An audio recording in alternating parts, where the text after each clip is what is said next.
Super Smash Bros., a fighting game like no other. One of Nintendo's greatest creations, this game has something for everyone, from the casuals to the competitive. Today, we, the students of AP Physics 1 in room F2, will be analyzing the theoretical physics within this amazing game. For this project, we will be using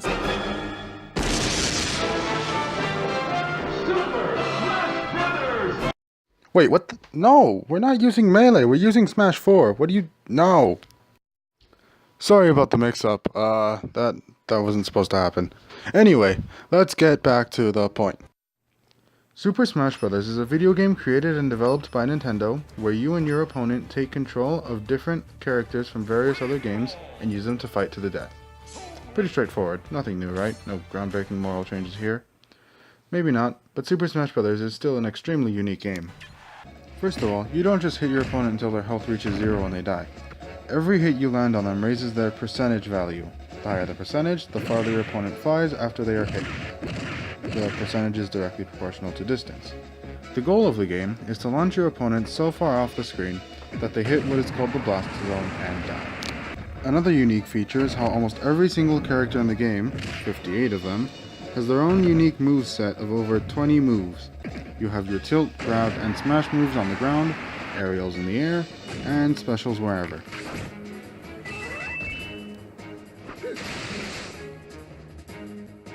Where most other fighting games give you a preset combo like press A, B, triangle, square for a super OP combo, Smash players must make up their own combos. Competitive Smash players tend to get really fancy with their combos, but pulling them off, you need a great deal of knowledge about the game's physics, taking into account percentage, the strength of the move, what direction the move will send the opponent, and the weight of the opponent. The game plan here with ESAM is, okay, never mind, just completely eliminate your opponent because they're one of the lightest characters into the game with your incredibly strong aerials. Okay, I see you, ESAM. Ooh, and then the double jump into the dare. You see the Oh, green? You see the baby! bomb! Oh my gosh! 42 seconds! We don't even get to that point. ESAM! We should also note that we will be using the in-game weight values as the characters' weights and the official height of the characters for pixel measurements. First, we'll tap into the physics of falling in this game. There is acceleration downwards in this game as shown with the data on the left. In the real world, if someone would fall from the air, they would speed up until they reach terminal velocity and not accelerate anymore. In the world of Super Smash Bros., an object or character's terminal velocity is achieved quicker than in the real world. The acceleration is negative 20 meters per second squared as shown with finding the slope of the line going to the terminal velocity. As you can see in the world of Smash, terminal velocity is reached a lot quicker than the real world. In the real world, it would take about 15 seconds to reach terminal velocity, but in the world of Smash, it would take 0.276 seconds to reach terminal velocity. Ganondorf punches. Next, we will look at the force applied and how it correlates to distance traveled, velocity, and the acceleration of an object that the force is applied on. First, we are analyzing Mario. Mario is punched by Ganondorf at a multiplier of 0%, which means that it is the normal damage that the punch does to anyone. According to the graph, you can see that the velocity of Mario is increasing because there is a force applied. Once the force is applied, you can see that his velocity increases fast, then the increase slows down. This is because once there is a force applied, there is an acceleration according to Newton's second law, which is sigma F equals ma. This acceleration decreases because of air resistance, which is why it decreases per time. You can see this as in the beginning. The acceleration was super high because of the large force exerted. Then as air resistance took in, the acceleration slowed to the point where it's close to 0. With the position graph, you can see that Mario is accelerating due to the curved graph. As Mario is traveling more left, as seen in the video, he is slowing down. You can see that he slowed down because of the fact that at one point, he is not moving in the X direction, but traveling in the Y direction. By looking at the Y position graph, you can see that the acceleration downwards by gravity is non-existent because, as we said in fall speed, terminal velocity is quickly achieved.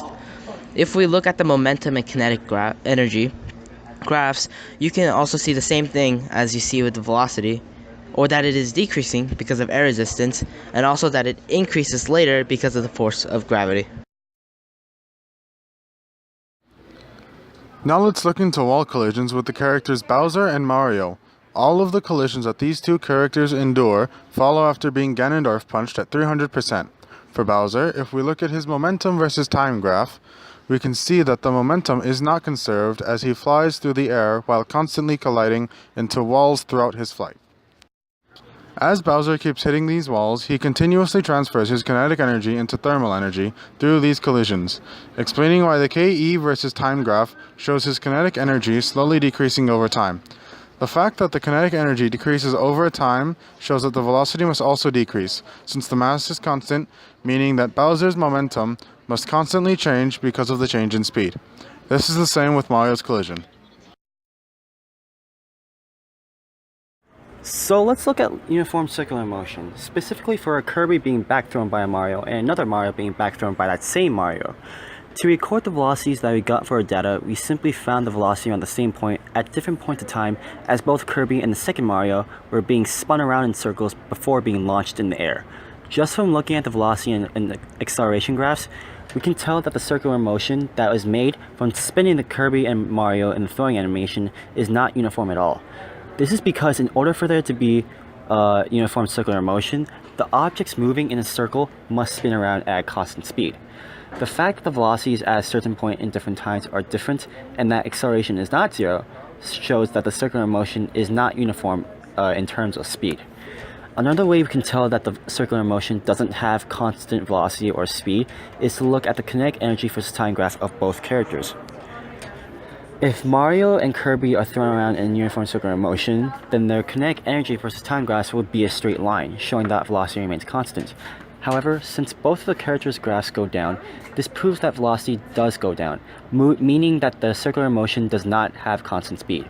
We can also observe the momentum versus time graphs of both Mario and Kirby and see that the graphs gradually go down over time. We know that mass of both characters must remain constant, so what causes the momentum to change must be a change in velocity, further showing that the circular motion for Mario and Kirby is not constant. How could this happen to me? I made my mistakes, got nowhere to run. The night goes on as I'm fading away. Next, we will analyze projectile motion.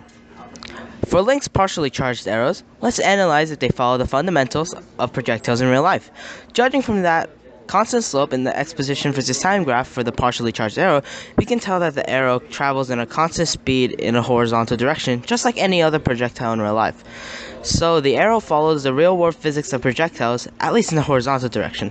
For further confirmation of the following of real-life physics of projectiles in the x direction, we can look at the x velocity versus time graph.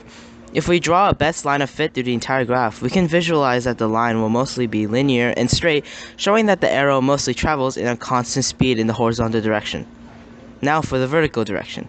From looking at the y position versus time graph for the partially charged arrow, the slope of the graph continuously changes, demonstrating that the velocity of the arrow in the y direction changes as the arrow travels farther. The velocity of the arrow in the y direction becomes a larger negative value, which is supported by the y velocity versus time graph. So the arrow also follows the real-life principle of how gravity causes projectiles to have a greater negative velocity as time passes. Fully charged Link arrow, which we consider a projectile, if we look in the x position versus time graph, we can tell that it follows the fundamentals of projectiles in real life, because in real life, a projectile would have this shape as shown in the graph. Also looking at the y direction positions, it would follow the typical projectile where it curves down in its path because of gravity as shown in the graph.